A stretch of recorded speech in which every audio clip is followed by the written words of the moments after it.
उत्तर प्रदेश के मुख्यमंत्री योगी आदित्यनाथ ने विश्व हिंदू परिषद के मंच से कहा कि भारत की सनातन परंपरा का रूप दुनिया देख रही है। यहाँ का संदेश पूरे दुनिया के लिए दिव्य होना चाहिए।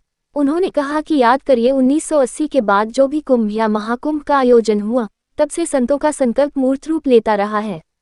जो संकल्प पारित होते थे वो एक एक करके हमको देखने को मिल रहे हैं। सीएम योगी आदित्यनाथ ने कहा कि अयोध्या में पिछले साल 500 साल का इंतजार पूरा हुआ है। एक नई अयोध्या और काशी का दर्शन हो रहा है। उन्होंने कहा कि विश्व हिंदू परिषद सभी संतों का मंच बना है। आप याद करिए 500 सालों में हमारी पीढ़ी सबसे सौभाग्यशाली है।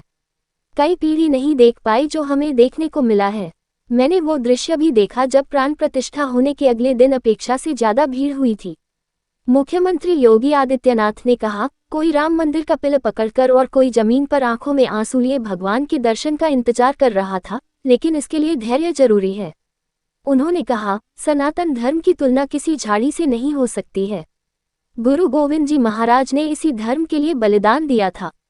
गुरु तेज बहादुर जी महाराज ने कश्मीर में सनातन धर्म के लिए अपना बलिदान दिया था। मुख्यमंत्री ने कहा कि भगवान राम एकता का काम करते हैं। निषाद राज को ऐसी धरती से गले लगाया था, जब वो आगे बढ़े तो साबरी को अपना सानिध्य प्रस्तुत किया था। ऐसा ही संदेश दुनिया में जाना चाहिए। सनातन धर्म का एक ही संदेश, एकता से अखंड रहेगा ये देश। उन्होंने कहा कि यह भारत की सदी है, ये समग्रता की सदी होनी चाहिए। अपने संबोधन में मुख्यमंत्री ने कहा कि भारत में वर्ल्ड क्लास यूनिवर्सिटी बन रही है। गरीब के लिए भोजन की व्यवस्था हो रही है। 4 करोड़ को घर मिल गया है। यही तो राम राज्य है। न धर्म का भेद है, न जाति का भेद है, लेकिन संत जो दिशा तय करेंगे यही संदेश दुनिया में जाएगा।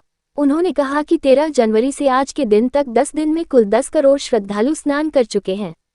मुख्यमंत्री योगी आदित्यनाथ ने कहा कि आप एकता पर ध्यान दीजिए, आप बांटने वाली ताकतों से सतर्क रहिए। कुंभ का संदेश एकता का संदेश होना चाहिए। सनातन का संदेश एक भारत और श्रेष्ठ भारत का होना चाहिए।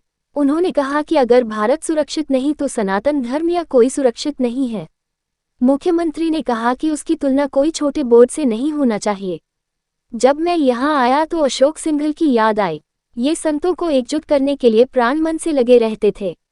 उन्होंने कहा कि अगर दुनिया में कहीं संतों पर उंगली उठती तो अशोक सिंघल बहुत चिंतित होते थे। उनकी आत्मा आज प्रसन्न हो रही होगी।